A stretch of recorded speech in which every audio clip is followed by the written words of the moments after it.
نحمده ونصلي على رسوله الكريم اما بعد فاعوذ بالله من الشيطان الرجيم بسم الله الرحمن الرحيم رب اشرح لي صدري ويسر لي امري واحلل عقدة من لساني يفقهوا قولي۔ 26واں پارہ سورۃ قاف، آیت نمبر 16 سے 35 تک۔ اعوذ باللہ من الشیطان الرجیم بسم اللہ الرحمن۔ بسوں تک کو ہم جانتے ہیں، ہم اس کی رگے گردن سے بھی زیادہ اس سے قریب ہیں، اور دو کاتب اس کے دائیں اور بائیں بیٹھے ہر چیز لکھ رہے ہیں، کوئی لفظ اس کی زبان سے نہیں نکلتا جسے محفوظ کرنے کے لیے ایک حاضر باش نگران موجود نہ ہو۔ پھر دیکھو وہ موت کی جان کنی حق لے کر آ پہنچی، یہ وہی چیز ہے جس سے تو بھاگتا تھا۔ اور پھر سور پھونکا گیا، یہ ہے وہ دن جس کا تجھے خوف دلایا جاتا تھا۔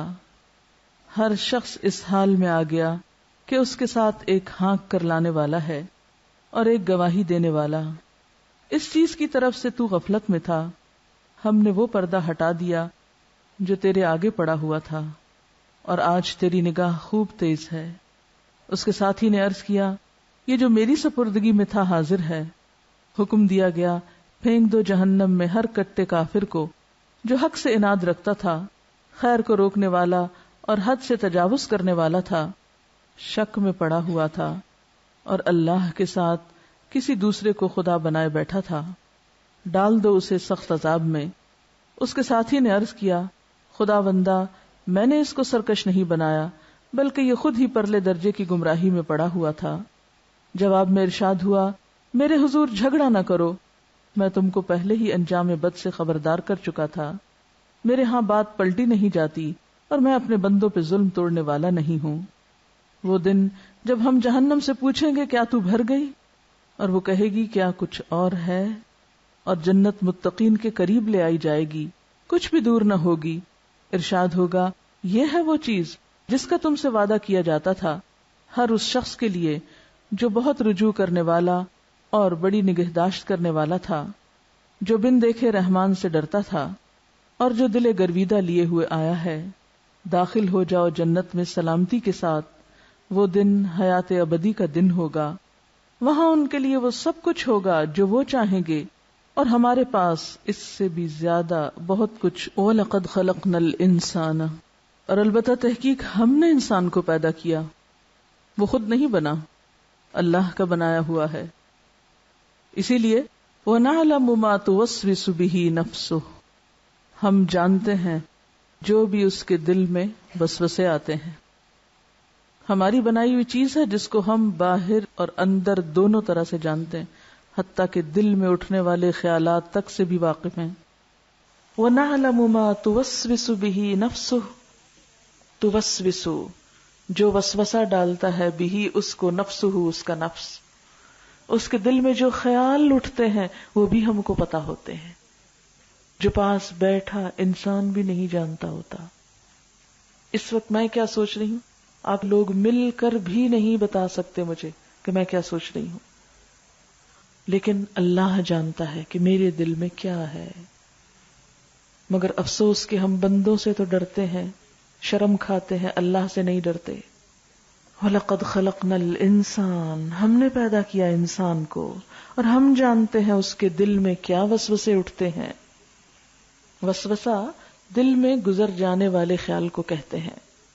وَنَحْنُ أَقْرَبُ إِلَيْهِ مِنْ حَبْلِ الْوَرِيدِ، اور ہم زیادہ قریب ہیں اس کے شہرگ سے بھی، یعنی اللہ تعالی انسان کی شہرگ سے بھی زیادہ اس کے قریب ہے۔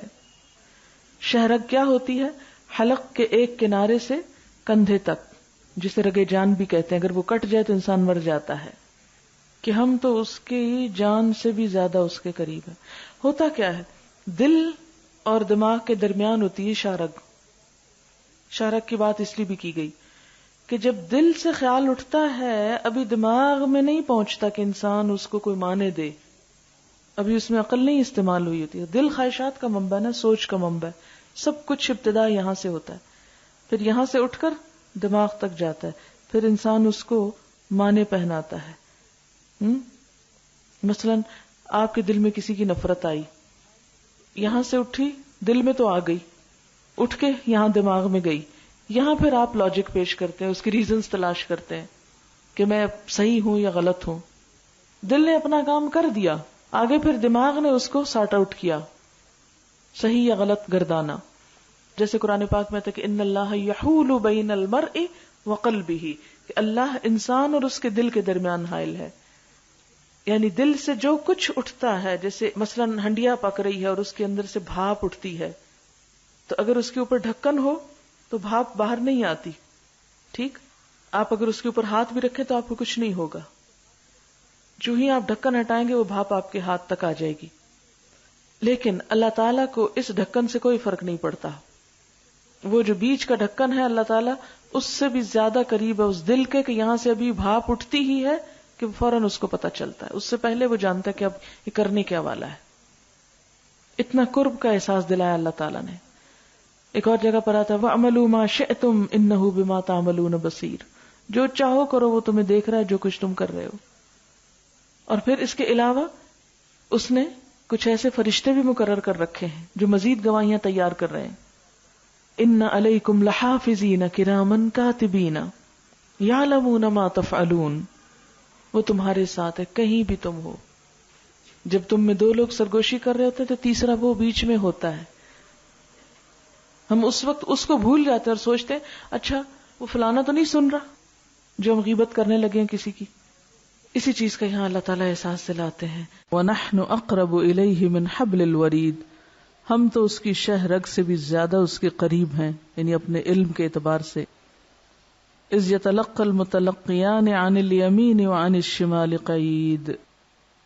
اور ہمارے اس براہ راست علم کے علاوہ دو فرشتے دائیں اور بائیں بیٹھے ہر چیز لکھ رہے ہیں. دائیں اور بائیں جو بیٹھے ہیں، جس قسم کی بات کرتے ہو وہ فوراً پکڑ لیتے ہیں، کیچ کر لیتے ہیں، ان سے کچھ بھی نہیں چھوٹتا. نیکی کی بات ہو یا بدی والی، رات ہو یا دن، ہر جگہ بیٹھے ہیں.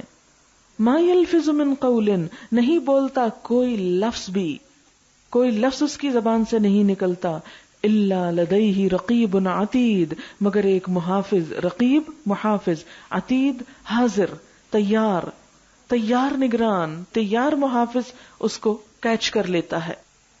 نمبر 1 اللہ تعالیٰ خود ہر چیز دیکھ رہے ہیں. نمبر 2 اللہ تعالیٰ نے فرشتے مقرر کر رکھے ہیں، دائیں بھی اور بائیں بھی، جو بیٹھ کے ہر بات لکھ رہے ہیں.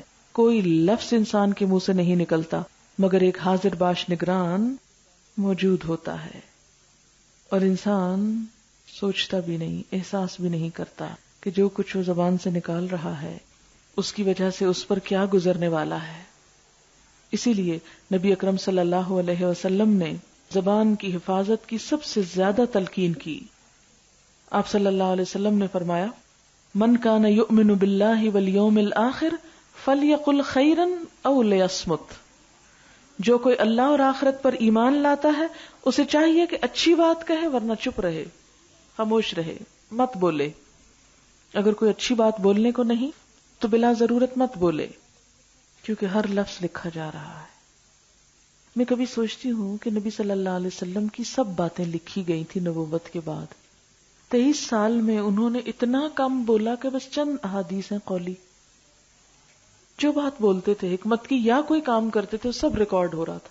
یعنی حدیث دوسرے لفظوں میں کیا ہے، نبی صلی اللہ علیہ وسلم کا اعمال نامہ جو دنیا میں ہی تیار ہم دیکھ رہے ہیں. کتنا خوبصورت نامہ اعمال تھا. آپ نے جو بولا لکھ لیا گیا، جو کیا لکھ لیا گیا، غصہ کیا لکھ لیا گیا، خوشی کی لکھ لیا گیا، ہر چیز لکھ لی گئی اور بتا دیا گیا کہ یہ ہوتا ہے نامہ اعمال. تم نے بھی ایسا ہی نامہ اعمال لانا ہے. لقد کان لکم فی رسول اللہ اسوۃ حسنہ.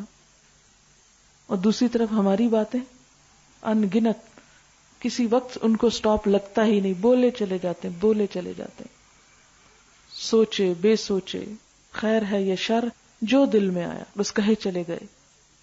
گمان کے بعد سب سے بڑی بات جو انسان کے لیے نقصان دہ ہوتی ہے وہ زبان سے نکلی ہوئی بات ہے.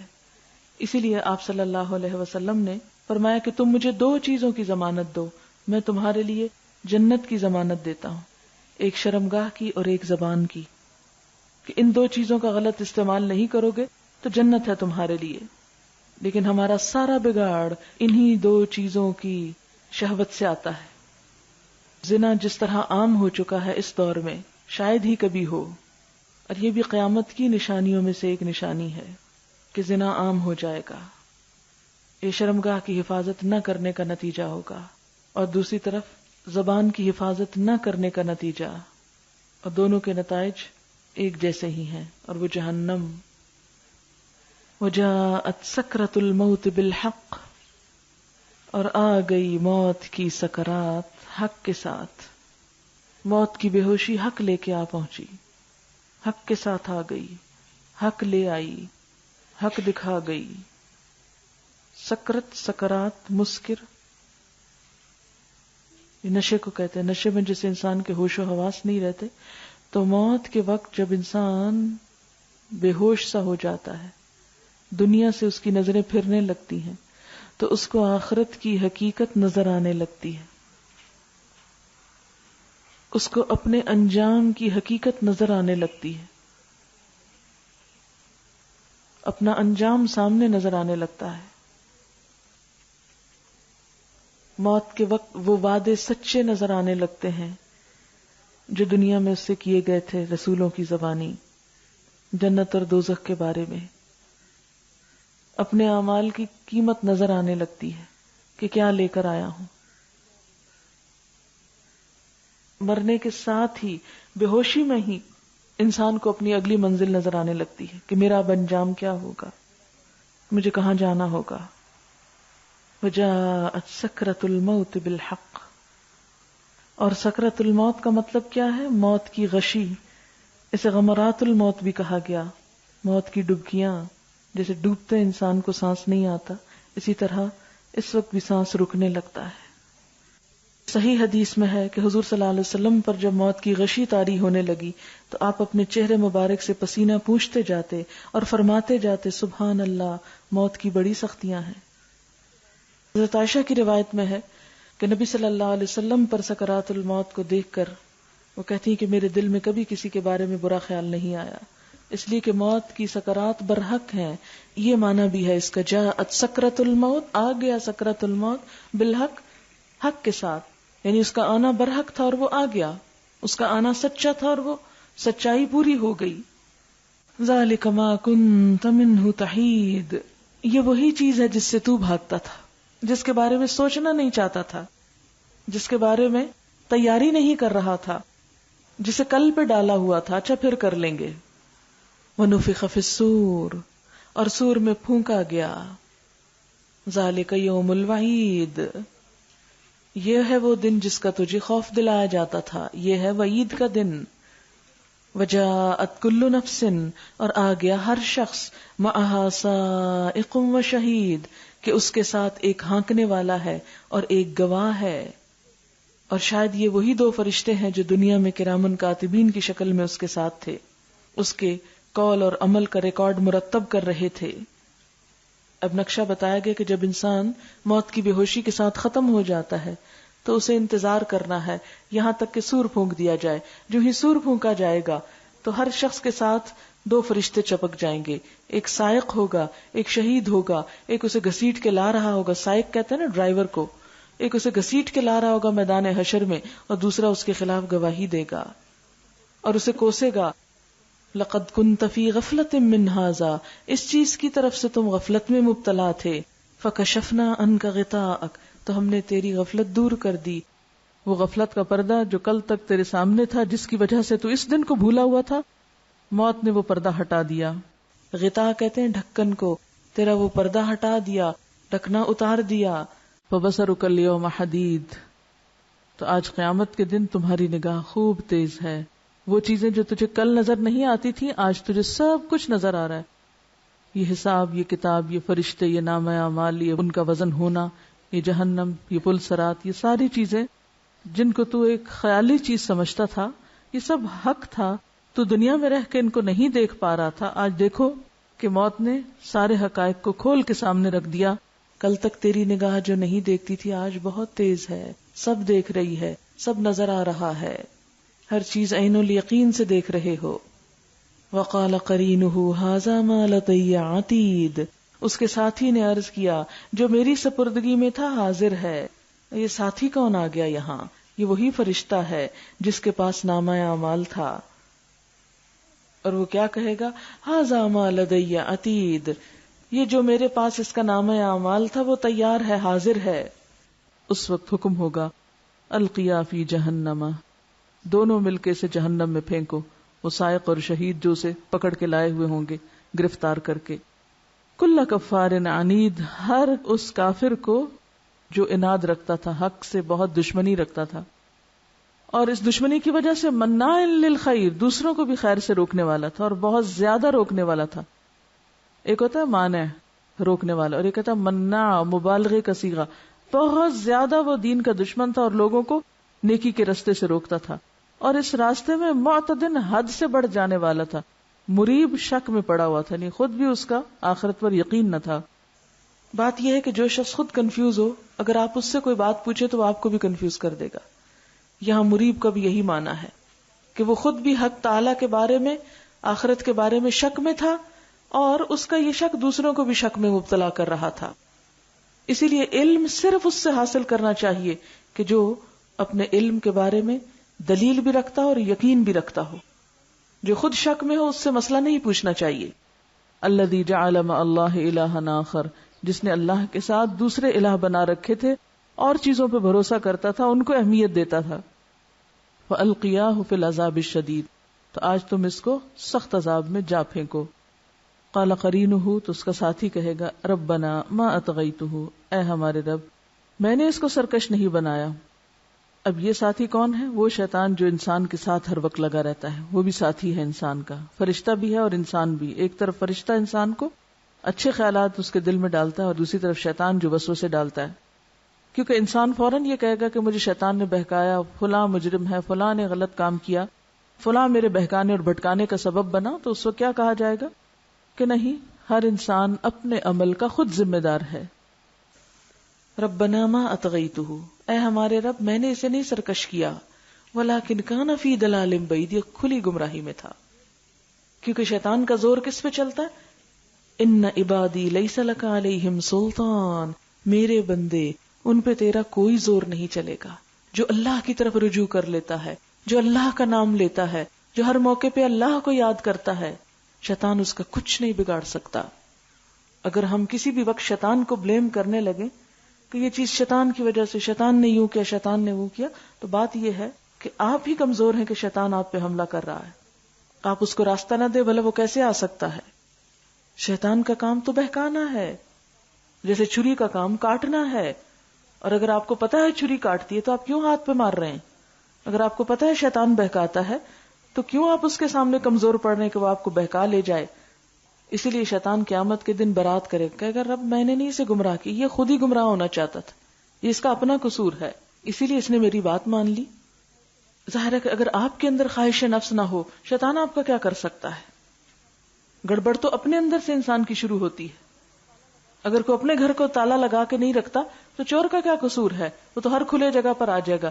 جب آپ دروازہ کھولتے ہیں شیطان کے لیے تبھی وہ آتا ہے نا، پھر آ جاتا ہے، پھر آپ کو بہکانے لگتا ہے. اور وہ وجوہات کی جن 4 رستوں سے وہ آتا ہے، کون کون سی ہیں وہ؟ غصے کی کثرت، خوف کی کثرت، شہوت کی کثرت اور خوشی کی کثرت. جب بہت ایکسٹریم پہ خوش ہوتے ہیں آپ تو کہکے لگانے لگتے ہیں، یہ راستہ ہے شیطان کے آنے کا. بہت جب آپ خوف زدہ ہوتے ہیں، کمزور پڑ جاتے ہیں، راستہ ہے شیطان کے آنے کا. جب آپ شہوت کا شکار ہوتے ہیں، اور شہوت میں بھوک بھی ہے، سیکس بھی ہے، سب کچھ آ جاتا ہے، تو آپ کمزور پڑ گئے شیطان کے آگے. تو اسی طرح غصہ بھی عقل کو معوف کر دیتا ہے، تو شیطان مسلط ہو جاتا ہے. اور جیسے قرآن میں آتا ہے مَن یعش عن ذکر الرحمن نقیض لہ شیطانا، جو رحمان کے ذکر سے غفلت برتتا ہے اسی میں ہم شیطان مسلط کرتے ہیں. اگر آپ خود ذکر کرنے والے ہوں، اللہ کو یاد کرنے والے ہوں، اللہ کے ساتھ آپ کی تھوڑی سی بھی دلچسپی ہو، محبت ہو، توجہ ہو، شیطان کا پھر کیا کام آپ کے پاس؟ وہ اسی لیے بار بار آپ کے پاس چلا آتا ہے، اس لیے کہ آپ نے اللہ کا دامن ہی نہیں تھاما، اس کو مضبوط پکڑا ہی نہیں، اور ایک بہانہ تلاش کر لیا، شیطان نے یہ کر دیا، شیطان نے وہ کر دیا. قال لا تختصموا لدی، کیونکہ انسان وہاں جا کے بھی شیطان کو بلیم کرے. اللہ تعالیٰ اس نے مجھے بہکایا، یہ ہے سبب، اس نے مجھے گمراہ کیا. شیطان کہے گا نہیں میں نے نہیں کیا، یہ تو خود گمراہ ہونا چاہتا تھا، اسی لیے اس نے میری بات مانی. اللہ تعالیٰ چپ کرا دیں گے، لا تختصموا لدی، میرے پاس مت جھگڑو، وقد قدمت الیکم بالوعید، میں تم کو پہلے ہی برے انجام سے خبردار کر چکا تھا. میں نے تو وعید پہلے ہی سنا دی تھی، میں نے تو انجام پہلے ہی بتا دیا تھا، میں نے تو سزا پہلے ہی بتا دی تھی کہ نافرمانی کرو گے تو کہاں انجام ہوگا.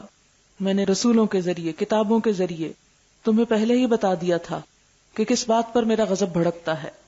ما یبدل القول لدی، میرے پاس بات بدلی نہیں جاتی، میں نے جو کہہ دیا کہہ دیا. وما انا بظلام للعبید، اور میں بندوں کے اوپر ظلم کرنے والا نہیں ہوں کہ بغیر جرم کے جو انہوں نے کیا انہیں سزا دوں. یہ جو کچھ آج تمہارے ساتھ ہونے لگا ہے یہ تمہارے اپنے ہاتھوں کی کمائی ہے، خود کر کے بھیجا ہے. تو کون کون سی چیزیں ہیں جو انسان کو جہنم کا مستحق بناتی ہیں؟ اللہ نے وہ صفات گن کے بتا دی ان آیات میں. نمبر 1 انکار حق، حق بات کو نہ ماننا. نمبر 2 اللہ کی ناشکری. نمبر 3 حق اور حق والوں سے دشمنی. نمبر 4 بھلائی کے راستے میں رکاوٹ بننا، مناع للخیر. نمبر 5 اپنے مال سے خدا اور بندوں کے حقوق ادا نہ کرنا، مال اللہ کی راہ میں نہ دینا. نمبر 6 اپنے معاملات میں حد سے بڑھ جانا. نمبر 7 لوگوں پہ ظلم اور زیادتیاں کرنا. نمبر 8 دین کی صداقتوں پہ شک کرنا اور دوسروں کے دلوں میں بھی شک ڈالنا. اور یہ سب کام شیطان کی ہمراہی میں ہوتے ہیں، جو تھپکیاں دیتا ہے، تسلی دیتا ہے، بالکل ٹھیک کر رہے ہو، یہی کرنا چاہیے تم کو. لیکن یاد رکھیں اللہ کی عدالت میں کوئی رحم کی اپیل نہیں. دنیا میں تو اگر کوئی پکڑا جاتا ہے تو کبھی صدر سے، کبھی وزیر اعظم اور کبھی کسی اور عہدیدار سے رحم کی اپیل کی جاتی ہے کہ اسے معاف کر دیا جائے، سزائے موت معاف کر دی جائے.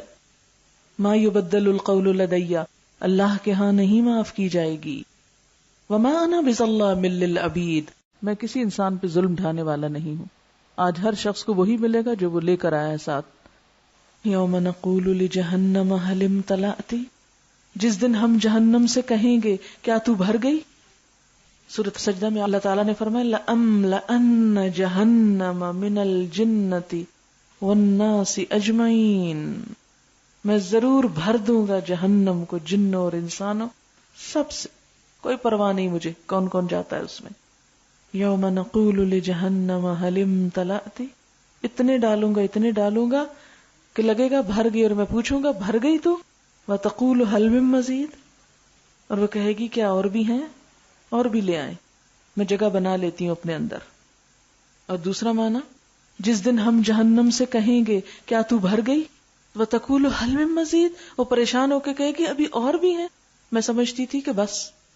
دونوں معنی ہو سکتے ہیں، ایک یہ کہ اور طلب کرے گی، اور دوسرا یہ گھبرا کے کہے گی اور بھی ہیں، ابھی اور رہتے ہیں، اتنے ڈالے جا چکے ہیں، ابھی اور بھی رہتے ہیں. وَأُزْلِفَتِ الْجَنَّةُ لِلْمُتَّقِينَ، جنت متقی لوگوں کے قریب لائی جائے گی. متقی اللہ سے ڈرنے والے، کھلے چھپے حاضر غائب ہر حال میں اللہ سے ڈرنے والے. وَأُزْلِفَتِ الْجَنَّةُ لِلْمُتَّقِينَ غَيْرَ بَعِيدٍ، اور جنت متقین کے قریب لے آئی جائے گی، کچھ بھی دور نہ ہوگی. هَذَا مَا تُوعَدُونَ لِكُلِّ أَوَّابٍ حَفِيظٍ، یہ ہے وہ چیز جس کا تم سے وعدہ کیا جاتا تھا ہر اس شخص کے لیے جو بہت رجوع کرنے والا ہو. اواب، حفیظ، بڑی حفاظت کرنے والا، نگہداشت کرنے والا. اواب، جس نے نافرمانی اور خواہشات کی پیروی کا راستہ چھوڑ کر اللہ کی رضا کا راستہ اختیار کیا، جو ہر اس چیز کو چھوڑ دے جو اللہ کو ناپسند ہے، ہر اس چیز کو اختیار کر لے جو اللہ کی پسند ہے، کثرت سے اللہ کی طرف رجوع کرے، معافی مانگے، ذکر کرے، اپنے ہر معاملے میں اس کی طرف لوٹے. اواب، ہر چیز اس کے سپرد کر دے، اسی پہ توکل، اسی پہ بھروسہ، اسی کی خاطر محبت، اسی کی خاطر نفرت، اسی کے لیے لینا، اسی کے لیے دینا، جس کا ہر کام ابتدا بھی اللہ کے نام سے ہوتی اور انتہا بھی وہیں جا کے ہوتی ہو، اور درمیان میں بھی بس وہی اور وہی ہو. هَذَا مَا تُوعَدُونَ لِكُلِّ أَوَّابٍ حَفِيظٍ، اور حفاظت کرنے والا، اللہ کے حدود، اللہ کے فرائض، اس کی حرمتوں، امانتوں کی حفاظت. اللہ سے کیے ہوئے وعدوں کی حفاظت، اپنے وقت، اپنی قوت، اپنی محنت، اپنی کوششوں کی حفاظت کہ غلط کام میں استعمال نہ ہو. حفیظ، وقت کی حفاظت کہ بیکار چیز میں ضائع نہ ہونے پائے. قوت کی حفاظت کہ غیر ضروری چیزوں میں طاقت لگ کے ضروری چیز کے لیے وقت بچا سکوں، کیونکہ ہے تو محدود، جو دی گئی بس وہی دی گئی.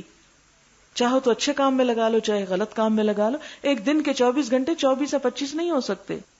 چاہے تو ان 24 کو استعمال کر لیں، چاہے تو وقت ادھر ادھر کی فضولیات میں ضائع کر دیں. ادھر بیٹھ گپ شپ لگا، اس سے دیکھ، اس سے مل، اس سے بات کر، ہر وقت بس انجوائمنٹ کا بھوت سر پہ سوار. وقت کاٹا جا رہا ہے. اللہ کے حفیظ بندے اس میں نہیں آتے.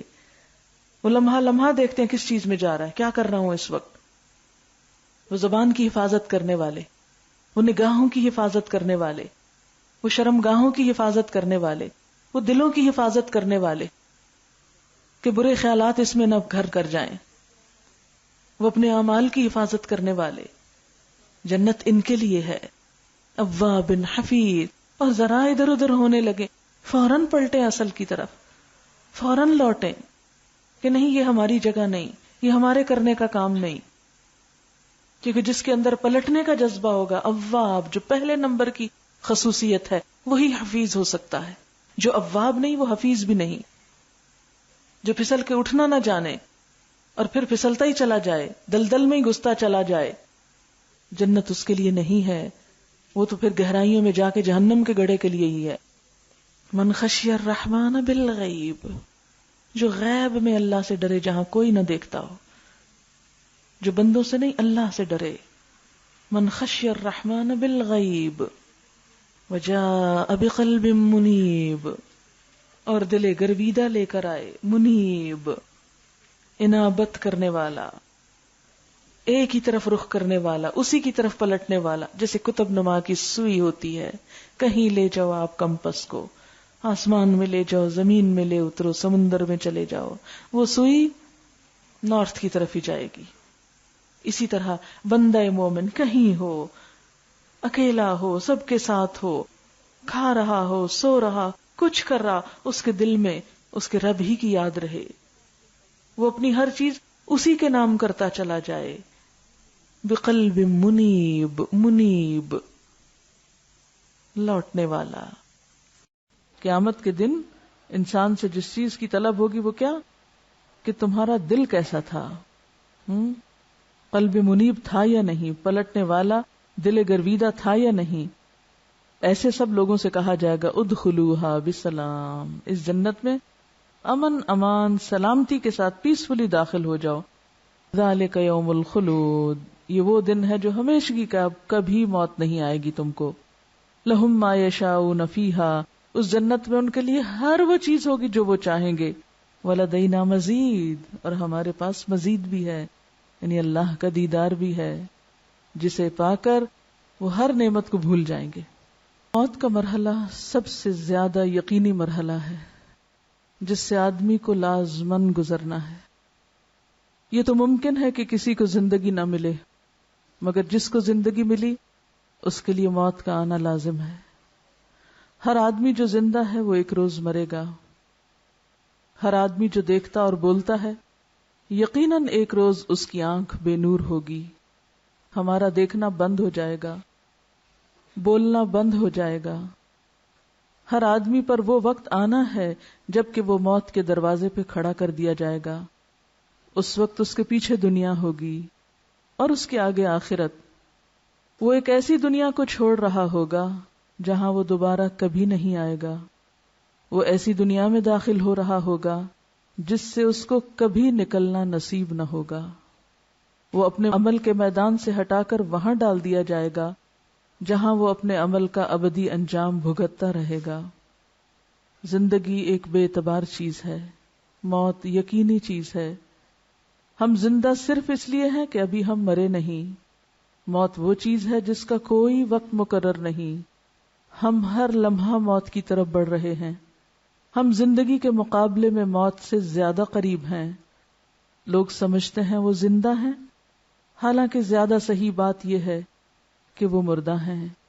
وہ موت جس کا وقت مقرر نہ ہو، جو ابھی اگلے لمحے آ سکتی ہو، وہ گویا ہر وقت آ رہی ہے، اس کے متعلق یہ کہنا زیادہ صحیح ہوگا کہ وہ آ چکی ہے، بجائے اس کے کہ یہ کہا جائے کہ وہ آنے والی ہے۔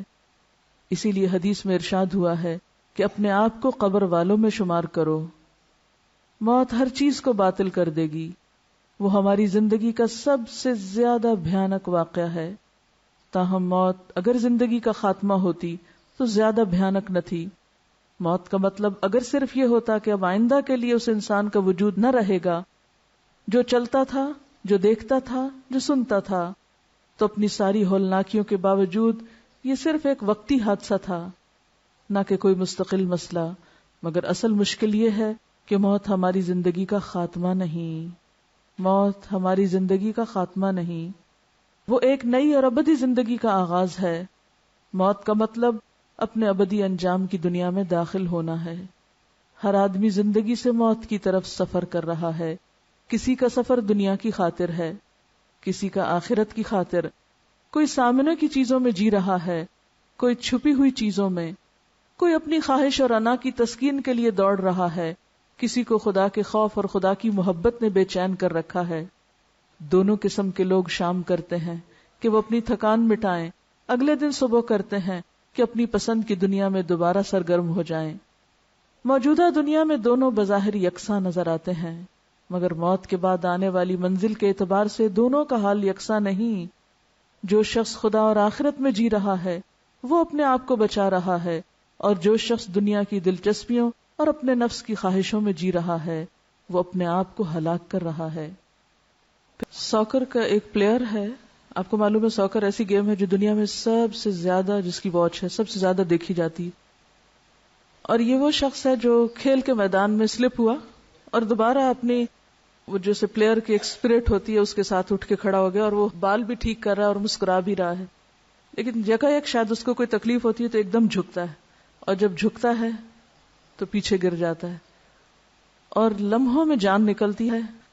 ایک شخص جو خوشی خوشی ایک مقابلے میں شریک ہونے کے لیے جا رہا ہے، اس کو نہیں پتا کہ اس نے واپس آنا ہے، اور یہ صرف اس کا حال نہیں، ہم سب کا بھی ہے۔ ہمیں نہیں معلوم کہ کس وقت گرفتاری کے وارنٹ آ جائیں۔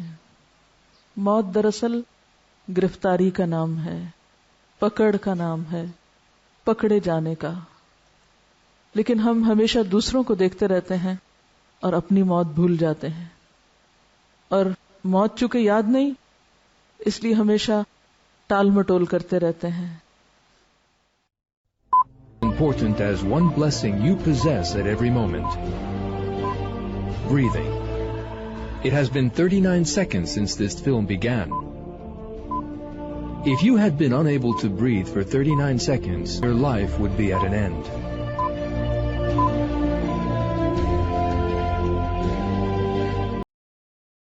اسی پس منظر میں دوبارہ آیات قرآن پاک پر دیکھتے ہوئے سے اٹھیں تو کچھ دیر ان آیات پر غور و فکر بھی کریں۔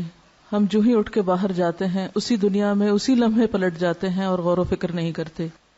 جو سنا ہے اس کو اپنے پہ اپلائی کر کے دیکھیں، کیونکہ ہم سب بھی اسی راستے کے مسافر ہیں۔